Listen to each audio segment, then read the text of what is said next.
안녕하세요, 노아입니다. 오늘은 우리가 스피킹을 할 때 절대 하면 안 되는 것 세 가지를 가지고 한번 알아보도록 하겠습니다. 여러분, 스피킹 많이 어려우시죠? 아마도 중고등학교 때 대부분의 학생들은 한국에서는 스피킹이나 라이팅을 크게 배우진 않습니다.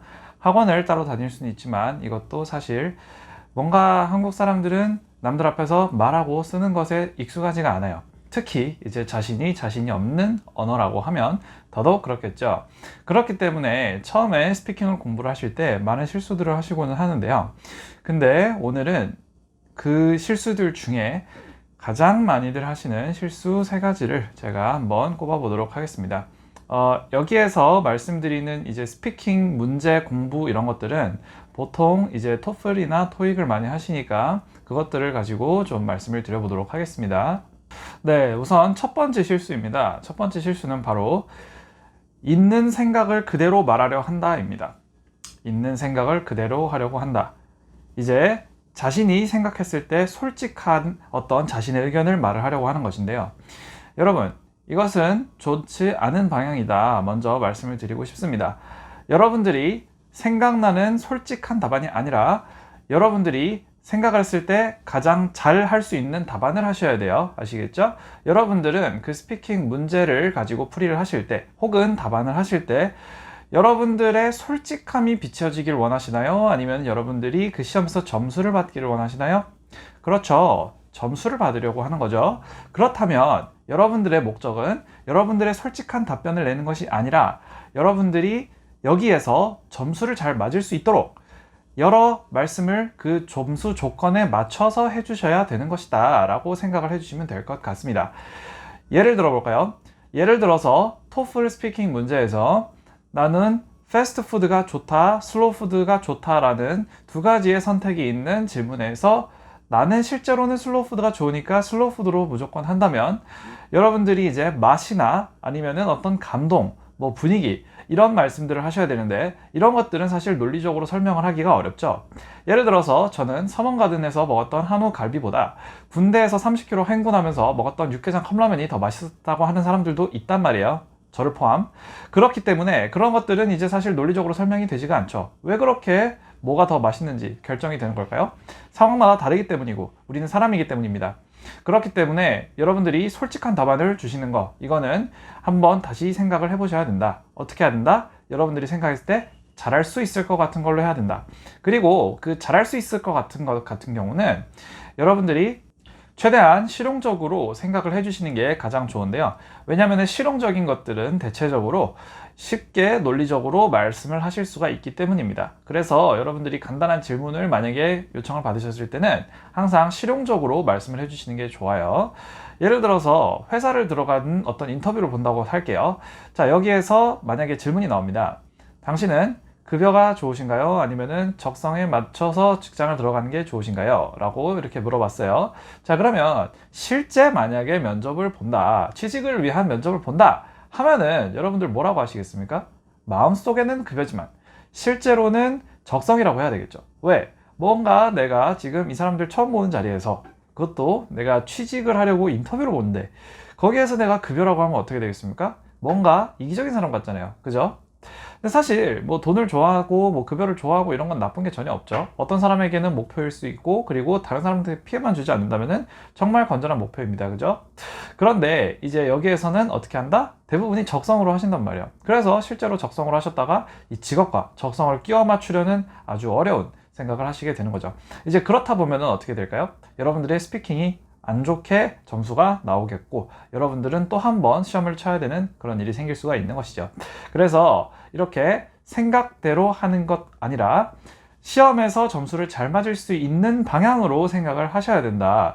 이걸로 좀 말씀을 알아주실게요. 뭐 근데 이것 같은 경우는 사실 취직에서 뭐 면접을 보거나 인터뷰를 볼 때나 다 똑같지 않습니까? 그죠? 여러분들이 실제로 생각하는 걸 가지고 하는 게 아니라 내가 잘 뽑힐 것 같은 방식으로 답안을 만드시는 거죠. 근데 취직이나 뭐 아니면은 뭐 아르바이트 아니면은 어떤 그 해외 오퍼라든지 이런 것들에 대해서 인터뷰를 하실 때는 이걸 위해서 하시는데 왜 도대체 이 점수를 맞아야 하는 시험에서는 그렇게 솔직한 답안들을 하시려 하시는지 잘 이해가 되지 않습니다. 그래서 여러분들이 스피킹을 할 때는 첫 번째는 어떻게 하라? 그 시험에 혹은 그 상황에 맞는 이야기를 해야 된다. 그 상황에서 가장 높은 결과가, 가장 높은 점수가 나올 것 같은 말씀을 하셔야 된다. 이렇게 생각을 해주시면 됩니다. 물론 이제 여러분들이 스스로 부담이 없어야 되겠지만요. 자, 이제 두 번째는 바로 인간적이거나 감성적인 이야기를 한다는 겁니다. 제가 좀 말씀을 드릴 부분이 있는데요. 인간은 인간답게 만드는 것들은 논리적이지가 않습니다. 뭐라고요? 인간을 인간답게 만드는 것들은 논리적이지가 않습니다. 사실 토플이 뭐 그렇게 대단한 논리를 테스팅을 하는 것도 아니지만 이제 기본적인 그 인과관계를 제대로 맞추지 못하시는 분들도 정말 많단 말이죠. 예를 들어서 여기에서 논리적으로 말한다는 것은 그냥 이치에 맞다 이것이거든요. 뭐 예를 들어서 질투라든지 뭐 아니면은 뭐 사랑, 화남, 아니면 우정 뭐 이런 것들이 다 논리적일까요? 뭐 길게 보면 논리적일 수도 있습니다. 그죠? 뭐 예를 들어서 우정 같은 경우도 우리는 사회적인 동물이기 때문에 어쩌고 저쩌고 이렇게 얘기를 할 수도 있고, 그죠? 사랑 같은 경우도 뭐 우리는 뭐 종의 그 존속을 이어나가야 하기 때문에 뭐 이렇게 저렇게 얘기를 할 수도 있고.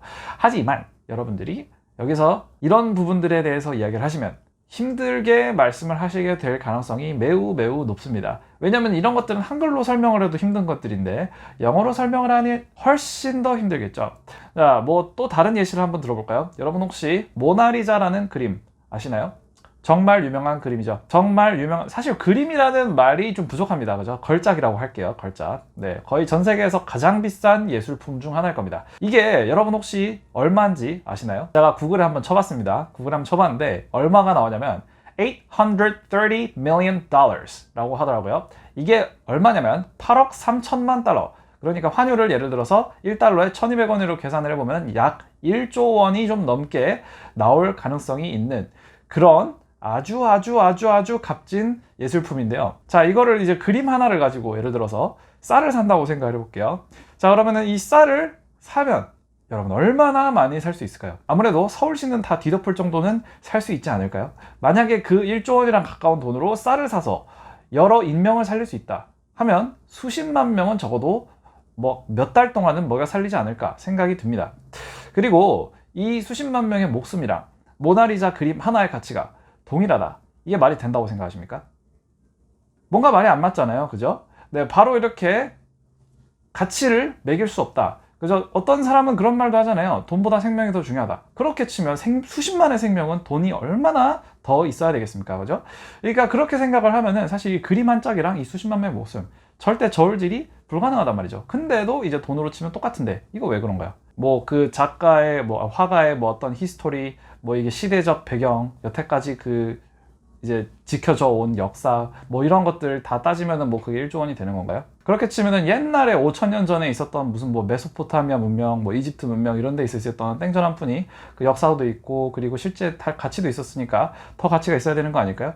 어떤 사람은 이런 식으로 말을 할 수도 있단 말이죠. 그런 식으로 이제 가면은 어떻게 되겠어요? 결국에는 뭔가 한 번에 공감대를 살 만한 말을 하기가 어려워진다는 거죠. 그래서 제가 말씀을 드리는 거는 인간을 인간답게 만드는 부분들은 사실 여기서는 웬만하면 가지 않으셨으면 좋겠다라고 말씀을 드리는 거예요. 아시겠죠? 어떤 예술, 감성, 아니면 느낌 이런 것들 있죠?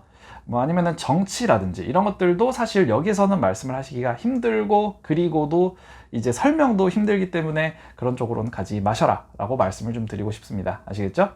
자, 그리고 세 번째는 좀 실용적인 부분인데요. 자세와 목소리입니다. 자세와 목소리를 예를 들어서 이렇게 하는 학생들이 많이 계세요. 이렇게 숙이거나 숙이면 어떻게 돼요? 자신감이 줄어들죠. 그죠? 아니면은 이렇게 기대거나 이거는 자신감이 뭐 느는 대신에 너무 편해지는데 근데 사실 지금 여러분들이 이 시험을 보고 계시다는 사실 자체가 이 여러분들이 지금 편한 상황이 아니시라는 거거든요.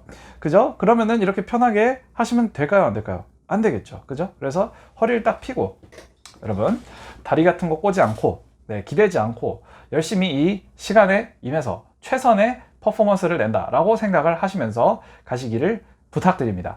그리고 목소리에 관해서 말씀을 좀 드리고 싶은 것은 정말 수업 때마다 크게 라고 말씀을 드리는데 크게 말씀을 하실수록 약간 여러분들은 좀 짜증만 내고 속으로 막 부글부글 끓고 선생님 좀 나는 그냥 솔직히 조용히 수업을 듣고 싶은데 이렇게 좀 저렇게 푸시를 할 필요가 있을까? 뭐 이런 눈치를 좀 주시는 것 같기도 해요. 강사 입장에서는 여러분들한테 똑같은 말씀을 드릴 수밖에 없어요. 이게 점수가 잘 나오겠죠. 왜? 녹음이 잘 되잖아요. 여러분들이 한번 생각을 해보세요. ETS에서 이거 지금 채점하고 있는 분들이 어떤 분들이에요? 여러분들 위한 VIP 채점관이 아니라 미국 새한현재 대학교 엄청 힘들게 밤새 도서관에서 공부하면서 비싼 미국 대학 등록금 다 대가면서 이제 겨우겨우 졸업을 해서 얻은 직장이 이제 헤드셋 쓰고 어두컴컴한 데서 하루 종일 외국인들 스피킹한 거 틀린 거 잡아내고 있는 게 여러분들의 커리어라면 여러분들이 뭐 하나하나에 그만큼 여유를 줄 수 있으실 거라고 생각을 하십니까? 그렇지 않잖아요. 그죠? 그래서 여러분들이 목소리를 크게 녹음을 해 놓으셔야 거기에서도 이제 채점을 하기가 쉬운 거다. 물론 처음에 이제 시험장에 들어가시면은 You may adjust your microphone volume 하면서 이제 뭐 그걸 가지고 또 조절을 한단 말이에요. 뭐 describe the city you live in, describe the city you live in 이런 식으로 많이 하실 텐데 그거는 근데 사실 처음에 조정이 될 때는 그때는 그 말만 하면 되잖아요, 그냥. 그러니까 여러분들이 그때 크게 하시다가 갑자기 이제 시작을 딱 하면은 뭔가 옆에 있는 뭐 대치동 초딩이 나보다 잘한 것 같고 아니면 뭐 노아 선생님보다 잘한 것 같고 이런 느낌이 들면은 아, 난 여태까지 뭐하고 산 거지 이런 생각이 들기 시작을 하면서 나의 목소리는 점점 작아지고 점수도 점점 작아지고 이제 지금 다니고 있는 학원에 대한 원망만 늘어나고 하는 것이죠. 네, 그렇다 보면 어떻게 되는 걸까요? 좋지 않은 상황이 발생하는 것이겠죠. 그래서 여러분들 목소리를 반드시 크게 하자. 근데 목소리가 애초에 작은데요 라고 하시는 분들이 계세요. 그냥 일상 톤만 하셔도 되는데 귓속말을 하시니까 그런 거지. 일상 톤만 이야기를 하셔도 되는데 귓속말만 하니까 그런 거예요. 아시겠죠? 근데 일상 톤보다는 여러분들이 그 말씀을 하시는 음역대라고 할까요? 이 한 옥타브 높게, 네, 한 옥타브 높은 솔 정도가 좋습니다.